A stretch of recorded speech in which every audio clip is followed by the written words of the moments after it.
जुलाई 2003। कश्मीर। भारत के प्रधानमंत्री अटल बिहारी वाजपेयी जी श्रीनगर आने वाले थे। पूरा शहर एक अभेद्य किले में बदल चुका था। चप्पे चप्पे पर बीएसएफ की बंदूकें तनी थीं। ऐसा लग रहा था मानो परिंदा भी पर नहीं मार सकता। लेकिन इसी बीच रूटीन गश्त कर रहे बीएसएफ के जवानों की नजर एक लड़के पर पड़ती है। बेहद दुबला पतला, आम सा दिखने वाला लड़का। लेकिन एक चीज बहुत अजीब थी। घाटी के उस ठंडे मौसम में भी उसके माथे से पसीने की मोटी मोटी बूंदें टपक रही थी। उसकी सांसें तेज थीं और कदम बुरी तरह लड़खड़ा रहे थे। जवानों का सिक्स्थ सेंस एक्टिवेट हुआ। जवानों ने उसे रोका और उसकी तलाशी ली गई। जैसे ही उस लड़के की शर्ट के बटन खोले गए, वहां खड़े हर जवान की सांसें अटक गईं। उस पतले से जिस्म पर सीने से लेकर पेट तक भारी मात्रा में RDX और उलझे हुए सर्किट के तार बंधे हुए थे। वो कोई आम लड़का नहीं, बल्कि मौत का एक चलता फिरता ट्रिगर था। पाकिस्तान के फैसलाबाद से भेजा गया अंसार नाम का एक सुसाइड बॉम्बर, जिसका टारगेट कोई और नहीं, खुद भारत के प्रधानमंत्री थे। और इस मौत के खेल को पर्दे के पीछे से कंट्रोल कर रहा था कश्मीर का सबसे बड़ा खौफ, गाजी बाबा। इस वीडियो में हम आपको उस सीक्रेट ऑपरेशन की पूरी कहानी बताएंगे कि कैसे बीएसएफ के जाबाज ऑफिसर्स ने पार्लियामेंट अटैक के मास्टरमाइंड और कश्मीर के ओसामा गाजी बाबा को उसी के सीक्रेट कमरे में घुसकर मौत के घाट उतारा। इस खौफनाक कहानी की शुरुआत कश्मीर की खूबसूरत वादियों से नहीं, बल्कि सरहद पार पाकिस्तान के बहावलपुर से होती है। एक आम सा लड़का जिसका नाम था राणा ताहिर नदीम। 80 का दशक वो दौर था जब कोल्ड वॉर अपने चरम पर था और अफगानिस्तान में सोवियत यूनियन के खिलाफ जिहाद के नाम पर एक बहुत बड़ा युद्ध छिड़ा हुआ था। पाकिस्तान के मदरसों से ब्रेन वॉश किए गए हजारों नौजवानों को हथियारों की ट्रेनिंग देकर वहां भेजा जा रहा था। राणा ताहिर भी उसी वजह से अफगानिस्तान पहुंच गया। वहां उसने खूंखार वॉरलॉर्ड गुलबुद्दीन हेकमतयार के मुजाहिदीनों के साथ हथियार उठाए। अफगानिस्तान की उन बंजर और पथरीली पहाड़ियों में राणा ताहिर ने गुरिल्ला वॉरफेयर की बारीकियां सीखी। उसने सीखा कि कैसे बिना खाना पानी के हफ्तों तक जिंदा रहना है, कैसे बिना कोई रहम खाए इंसानों को काटना है। लेकिन उसकी जिंदगी का असली टर्निंग पॉइंट तब आया जब वो युद्ध लड़कर वापस पाकिस्तान लौटा। यहां उसकी मुलाकात एक ऐसे शख्स से हुई जिसने उसके अंदर के जहर को एक नया और बहुत बड़ा मकसद दे दिया। वो शख्स था मौलाना मसूद अजहर। मसूद अजहर उस समय हरकत उल अंसार का जनरल सेक्रेटरी था और भारत के खिलाफ एक बहुत बड़ी और गहरी साजिश रच रहा था। राणा ताहिर मसूद के विजन से इतना ज्यादा इंप्रेस हुआ कि उसने अपनी पूरी जिंदगी मसूद के नाम कर दी। वो मसूद की परछाई बन गया। मसूद ने भी इस लड़के के अंदर छुपी हुई क्रूरता और लीडरशिप क्वालिटी को पहचाना। उसने ताहिर को तुरंत अपना डेप्यूटी कमांडर बना दिया। इसी दौरान साल 1994 के फरवरी महीने में मसूद अजहर पहली बार एक फर्जी पुर्तगाली पासपोर्ट पर भारत आया। लेकिन उसका ओवर कॉन्फिडेंस और घमंड उसे ले डूबा। कश्मीर के अनंतनाग में इंडियन सिक्योरिटी फोर्सेस ने एक रूटीन चेकिंग के दौरान उसे धर दबोचा और सीधे सलाखों के पीछे डाल दिया। मसूद की गिरफ्तारी की खबर जब पाकिस्तान पहुंची तो राणा ताहिर नदीम आग बबूला हो उठा। उसने अपने आका की कसम खाई कि वो किसी भी कीमत पर, चाहे इसके लिए उसे पूरे कश्मीर को खून से क्यों ना नहलाना पड़े, वो मसूद अजहर को छुड़ा कर लाएगा। और यही से राणा ताहिर नदीम हमेशा के लिए पीछे छूट गया और जन्म हुआ एक नए खूंखार और बेहद शातिर चेहरे का, गाजी बाबा। गाजी बाबा LOC पार करके बहुत ही साइलेंटली कश्मीर घाटी में दाखिल हुआ। उसका प्लान बहुत क्लियर था। वो जानता था कि सीधे इंडियन आर्मी से टकराना बेवकूफी होगी। उसे एक ऐसी टेरर आर्मी बनानी थी जो कश्मीर को अंदर से जलाकर राख कर दे और भारत सरकार पर इंटरनेशनल प्रेशर बनाए। कश्मीर आते ही उसने अपना स्लीपर सेल और ग्राउंड वर्कर्स का नेटवर्क बिछाना शुरू किया। उसका दिमाग किसी शातिर लोमड़ी की तरह चलता था। उसने सबसे आसान और हाई प्रोफाइल शिकार चुना, विदेशी टूरिस्ट। 1994 में ही उसने घाटी घूमने आए 2 फॉरेन टूरिस्ट्स को किडनैप किया। लेकिन ग्लोबल डिप्लोमेटिक प्रेशर इतना ज्यादा बढ़ गया कि उसे उन्हें छोड़ना पड़ा। गाजी बाबा रुकने वाला नहीं था। जुलाई 1995 में उसने अपने आतंकी संगठन हरकत उल अंसार का नाम बदलकर अल फरान रखा। इस नए नाम के तहत उसने कश्मीर के पहलगाम से 6 विदेशी टूरिस्ट्स को किडनैप कर लिया। पूरी दुनिया की मीडिया में न्यूयॉर्क से लेकर लंदन तक कश्मीर और अल फरान का नाम गूंजने लगा। अमेरिका और यूरोप की सरकारें भारत पर दबाव डालने लगी। लेकिन भारत सरकार ने आतंकवादियों के सामने झुकने से साफ मना कर दिया। गाजी बाबा फ्रस्ट्रेट हो रहा था। इसके बाद उसने कोट भलवाल जेल के नीचे से सुरंग खोदकर मसूद को निकालने का एक बेहद दुस्साहसिक प्लान भी बनाया। लेकिन इंडियन इंटेलिजेंस की सतर्कता से वो भी फेल हो गया। करीब 3 बार मसूद को छुड़ाने के उसके प्लान बुरी तरह फ्लॉप हुए। लेकिन गाजी बाबा ने हार नहीं मानी। उसने एक ऐसा खौफनाक मास्टर स्ट्रोक चला जिसने पूरे देश को, पूरी सत्ता को घुटनों पर ला दिया। साल 1999, इंडियन एयरलाइंस की फ्लाइट IC-814 का काठमांडू से कंधार के लिए हाईजैक। इस पूरी हाईजैकिंग का मास्टरमाइंड, जो पर्दे के पीछे से हर एक चाल तय कर रहा था, वो गाजी बाबा ही था। नतीजा क्या हुआ, ये पूरा देश जानता है। भारत सरकार को अपने बेगुनाह नागरिकों की जान बचाने के लिए खूंखार आतंकवादी मसूद अजहर को कंधार ले जाकर छोड़ना पड़ा। मसूद अजहर जब वापस पाकिस्तान की धरती पर पहुंचा तो उसने सबसे पहला काम गाजी बाबा को रिवॉर्ड देने का किया। उसने जैश-ए-मोहम्मद नाम का एक नया खूंखार संगठन बनाया और गाजी बाबा को जम्मू कश्मीर का कमांडर इन चीफ घोषित कर दिया। अब तुम्हें कश्मीर से बाहर जाने की जरूरत नहीं है, तुम वहीं रहोगे और वहीं से पूरे भारत को दहलाने की प्लानिंग करोगे। कमांडर इन चीफ बनते ही गाजी बाबा ने कश्मीर घाटी में मौत का एक नया तांडव शुरू किया।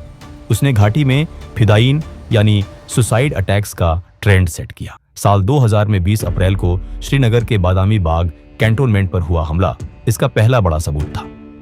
19 साल के एक लोकल लड़के आफाक अहमद शाह को गाजी बाबा ने ब्रेन वॉश किया और विस्फोटकों से भरी गाड़ी के साथ इंडियन आर्मी के 15 कॉर्प्स हेडक्वार्टर्स के गेट पर टकराने भेज दिया।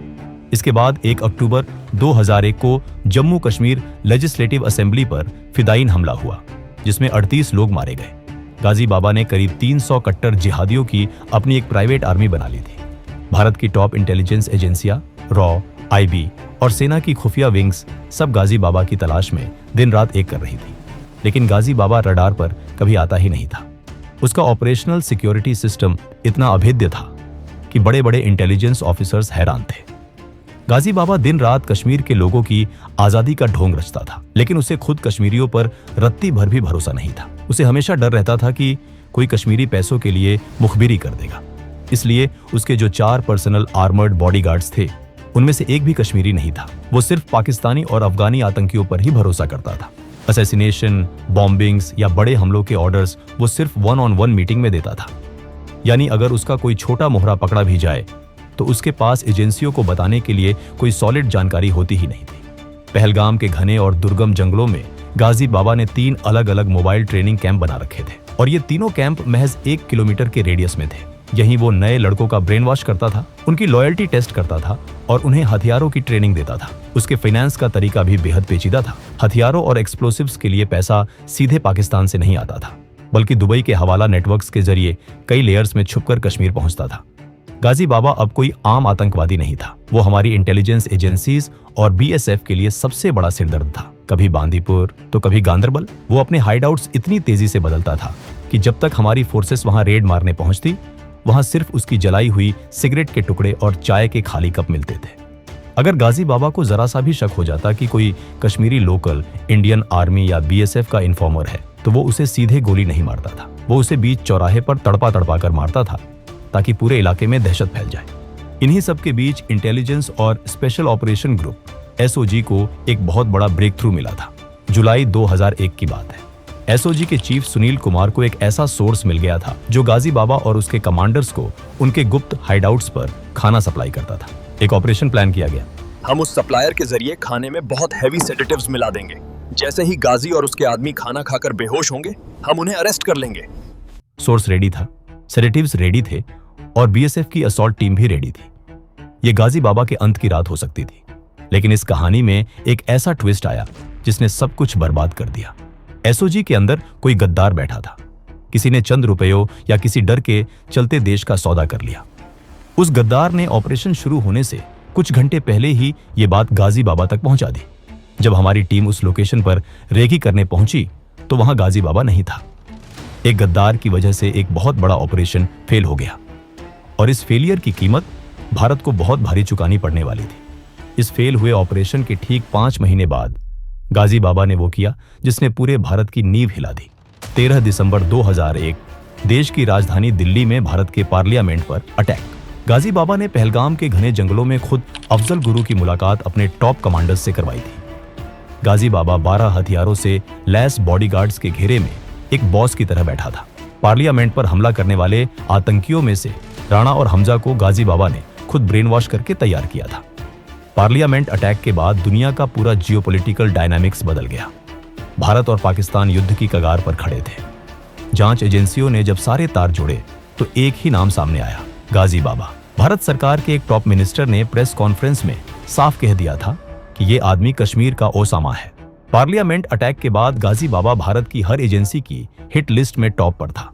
गाजी भी ये बात जानता था कि अब पूरा देश उसके खून का प्यासा है। उसने अपना हुलिया पूरी तरह से बदल लिया। उसने अपनी लंबी पहचान वाली दाढ़ी काट ली और अंडरग्राउंड हो गया। पार्लियामेंट अटैक के बाद के 1.5 सालों में उसने फ्रस्ट्रेशन में बीएसएफ के जवानों को चुन चुन कर निशाना बनाना शुरू किया। वो जानता था कि बीएसएफ उसके पीछे हाथ धोकर पड़ी है। हर दूसरे तीसरे दिन घाटी से हमारे किसी न किसी जवान के वीरगति प्राप्त होने की खबर आती थी। जुलाई 2003 कश्मीर के लिए ये एक बहुत ही क्रिटिकल और हाई टेंशन समय था, क्योंकि प्रधानमंत्री अटल बिहारी वाजपेयी जी श्रीनगर के एक बहुत बड़े दौरे पर आने वाले थे। पूरे श्रीनगर को एक किले में तब्दील कर दिया गया था। हर गली, हर चौराहे पर बीएसएफ और पुलिस का कड़ा पहरा था। इसी दौरान रूटीन चेकिंग के समय बीएसएफ के कुछ जवानों ने एक पतली सी गली से आते हुए एक लड़के को देखा। लड़का बहुत दुबला पतला था, लेकिन उसके माथे पर पसीना था और वो बुरी तरह नर्वस लग रहा था। जवानों ने उसे रोका और उसकी तलाशी ली गई। जैसे ही उस लड़के की शर्ट के बटन खोले गए, वहां खड़े हर जवान की सांसें अटक गईं। उस लड़के की छाती से लेकर पेट तक भारी मात्रा में एक्सप्लोसिव और सर्किट के तार बंधे हुए थे। वो एक चलता फिरता सुसाइड बॉम्बर था। उसे तुरंत अरेस्ट करके सेफ हाउस ले जाया गया। जब बीएसएफ के कमांडेंट एन दुबे ने इंटेरोगेशन शुरू की तो पता चला कि वो कश्मीरी नहीं है। उसका नाम अंसार था और वो पाकिस्तान के फैसलाबाद से आया था। गाजी बाबा ने उसे वाजपेयी जी की रैली में खुद को उड़ाने के लिए बुलाया था। बीएसएफ ने एक बहुत बड़ी ट्रेजेडी होने से बचा ली थी। शुरुआत में अंसार ने मुंह खोलने से साफ मना कर दिया। वो मार खाने को तैयार था, लेकिन बोलने को नहीं। तभी जम्मू कश्मीर पुलिस के एक बहुत ही शातिर और अनुभवी ऑफिसर ने एक साइकोलॉजिकल ट्रिक चली। उन्होंने अंसार को मारा नहीं, बल्कि बड़े प्यार से उसके कंधे पर हाथ रखा और कहा, देखो यार, तुम बहुत स्मार्ट और फिट लड़के हो। तुम्हें क्या लगता है तुम्हारे आकाओं को तुम्हारी जान की परवाह है? तुम उनके लिए सिर्फ एक मोहरा हो। अगर तुम हमारा साथ दो तो हम तुम्हें पुलिस में एक बहुत अच्छी नौकरी दिलवाएंगे। कम पढ़े लिखे और ब्रेन वॉश्ड आतंकियों पर ये गुड कॉप वाली साइकोलॉजिकल ट्रिक्स अक्सर काम कर जाती थी। अंसार पिघल गया और उसने पुलिस के सामने सरेंडर कर दिया। एन दुबे ने सवाल पूछा, क्या तुम गाजी बाबा को जानते हो?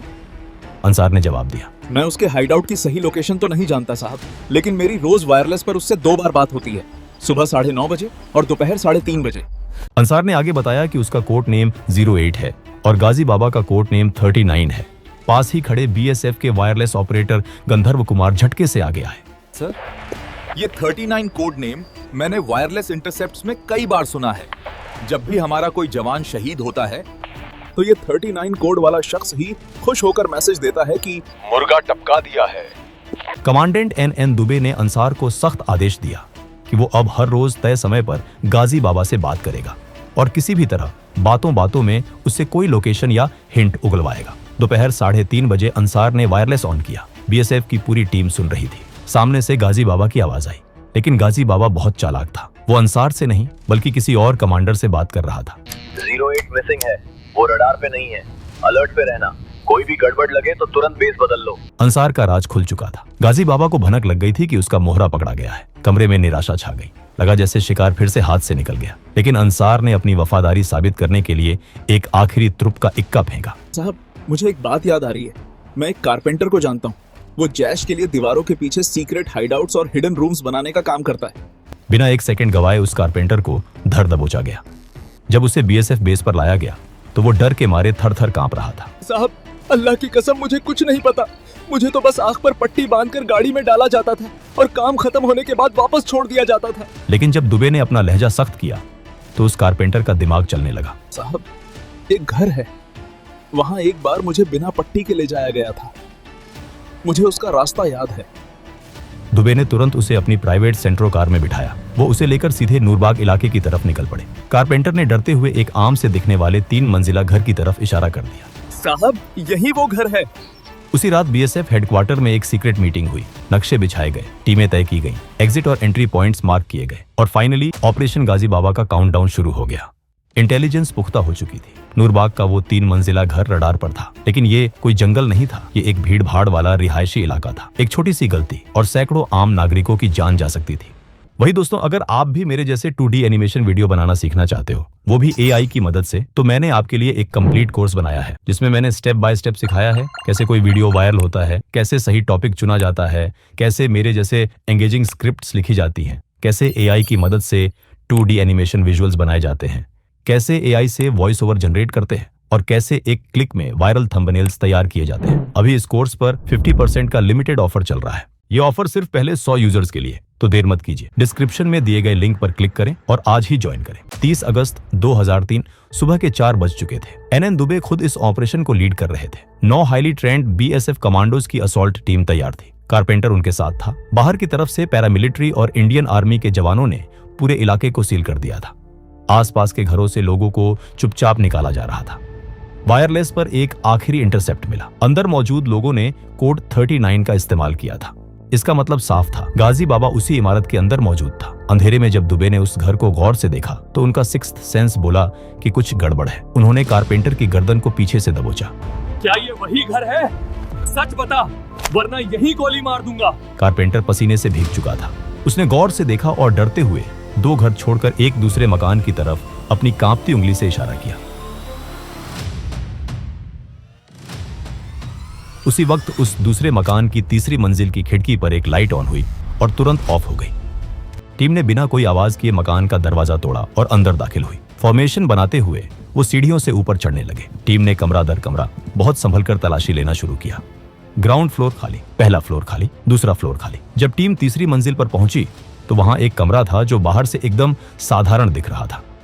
कमरे में दीवार से दीवार तक कालीन बिछा था और बीच में एक बहुत बड़ी ड्रेसिंग टेबल रखी थी जिसमें एक लंबा चौड़ा शीशा लगा हुआ था। सब कुछ नॉर्मल लग रहा था, लेकिन बीएसएफ के जवानों ने उस कमरे के अंदरूनी डायमेंशंस और मकान के बाहरी स्ट्रक्चर को मैच किया। कुछ गड़बड़ थी। अंदर का स्पेस बाहर के हिसाब से कम था। दुबे ने एक जवान को नीचे भेजा और कारपेंटर को कॉलर से पकड़कर ऊपर घसीट कर लाया गया। क्या तुम हमारे साथ खेल खेल रहे हो? कहाँ है वो लोग? अगर वो भाग गए तो तुम्हारी कहानी मैं यही खत्म कर दूंगा। नहीं, मैंने कुछ नहीं किया। कारपेंटर खौफ के मारे रोने लगा। उसने अपनी उंगली उठाई और उस लकड़ी की ड्रेसिंग टेबल की तरफ इशारा किया। दरअसल शीशे के पीछे सच में कोई दीवार नहीं थी। वहां एक सीक्रेट कमरा था। उस हिडन रूम के अंदर एक हाईटेक टीवी स्क्रीन लगी थी जिस पर बाहर लगे सीसीटीवी कैमरा का लाइव फीड आ रहा था। गाजी बाबा ये सब कुछ लाइव देख रहा था। उसे पता था कि मौत दरवाजे पर खड़ी है। कारपेंटर का इशारा मिलते ही बीएसएफ ऑफिसर बीनू चंद्रन ने तुरंत आगे बढ़कर अपने भारी कॉम्बैट बूट से उस शीशे पर जोरदार लात मारी। शीशा छन्न से टूट गया। जैसे ही शीशा टूटा, अंदर से AK-47 की गोलियों की अंधी बौछार बाहर आई। सबसे आगे खड़े बीएसएफ के जाबाज को सीधे सीने में गोली लगी। वो बिना कोई आवाज किए जमीन पर गिरे और वही वीरगति को प्राप्त हो गए। इसी क्रॉसफायर के बीच अंदर से एक हाई एक्सप्लोसिव हैंड ग्रेनेड बाहर फेंका गया। एक कान फाड़ देने वाला धमाका हुआ। एक ऑफिसर का पूरा हाथ उस धमाके के इम्पैक्ट से उड़ गया। दुबे भी बुरी तरह घायल हो गए। ग्रेनेड के छर्रे लगने से उनका दायां हाथ सुन्न पड़ चुका था। उसमें कोई हरकत नहीं बची थी और खून तेजी से बह रहा था। दुबे जमीन पर गिरे हुए थे, लेकिन उनका जज्बा और गुस्सा उनके दर्द से कहीं ज्यादा बड़ा था। उन्होंने तुरंत अपने बाएं हाथ से अपनी सर्विस वेपन उठाई और शीशे के उस पार ताबड़तोड़ 14 गोलियां फायर कर दी। इसके बाद टीम दुबे को लहूलुहान हालत में बाहर निकालने में कामयाब रही। अंदर फंसे आतंकवादी अब अपनी जान बचाने के लिए नहीं, बल्कि ज्यादा से ज्यादा नुकसान पहुंचाने के लिए लड़ रहे थे। बाहर से पैरामिलिट्री फोर्स ने भी भारी हथियारों से जवाबी कार्रवाई शुरू कर दी। ये आमने सामने की लड़ाई लगातार 10 घंटे तक चलती रही। ये एनकाउंटर तब जाकर खत्म हुआ जब लगातार होती भारी गोलाबारी ने उस खुफिया कमरे के स्ट्रक्चर को पूरी तरह तबाह कर दिया। पूरी बिल्डिंग की नींव दहल उठी। अंदर से चीखने की एक भयानक आवाज आई। जब बारूद का धुआं थोड़ा छटा और ऑफिसर्स ने हथियार तानकर उस टूटे शीशे के अंदर कदम रखा तो फर्श पर खून से लथपथ एक शख्स की लाश पड़ी थी। उसके आसपास उसके भरोसेमंद बॉडीगार्ड्स की लाशें बिछी हुई थी। हाँ, ये वही था, गाजी बाबा, कश्मीर का ओसामा, पार्लियामेंट अटैक का मास्टरमाइंड, आखिरकार अपने अंजाम तक पहुंच चुका था। इस 10 घंटे लंबे ऑपरेशन में गाजी बाबा और उसका एक और साथी मारा गया। बीएसएफ ने अपने एक बहादुर बेटे बलबीर सिंह को खो दिया और 8 अन्य जवान गंभीर रूप से घायल हुए। गाजी बाबा के खत्म होने से कश्मीर में जैश की कमर टूट गई थी। हमारी सिक्योरिटी फोर्सेस ने देश के सबसे बड़े दुश्मन को उसके ही बनाए हुए सीक्रेट बिल में घुसकर खत्म किया। इस अदम्य वीरता, सूझबूझ और देश प्रेम के लिए कमांडेंट एनएन दुबे को भारत सरकार द्वारा कीर्ति चक्र से सम्मानित किया गया। और इस तरह नूरबाग की उस संकरी गली में हुआ बीएसएफ का ये एक्शन कश्मीर के इतिहास का सबसे महान और कामयाब ऑपरेशन बनकर हमेशा के लिए अमर हो गया। दोस्तों, अगर वीडियो पसंद आया तो इसे एक लाइक जरूर करें, शेयर करें और चैनल को सब्सक्राइब करें ताकि हम ऐसी वीडियोस आप तक लाते रहें।